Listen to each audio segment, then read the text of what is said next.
ওরকম গালে হাত দিয়ে কি ভাবছো?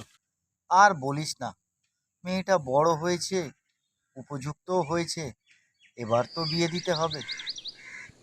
এদিকে হাতে একটাও টাকা নেই, কোথার থেকে যে কি করব কিচ্ছু বুঝতে পারছি না। আমার কাছে একটা প্ল্যান আছে। দেখবে, মেয়ের বিয়েতে একটা টাকাও খরচা হবে না, অথচ তোমার মেয়ের বিয়েও হয়ে যাবে। তাই নাকি? হ্যাঁ, বল বল বল বল বল বল। তুমি একটা কাজ করো, তুমি কষ্ট করে একটা অ্যান্ড্রয়েড ফোন মেয়েকে গিফট দাও। দেখবে 1 মাসের মধ্যেই তোমার মেয়ে বিয়ে করে জামাই নিয়ে আসছে।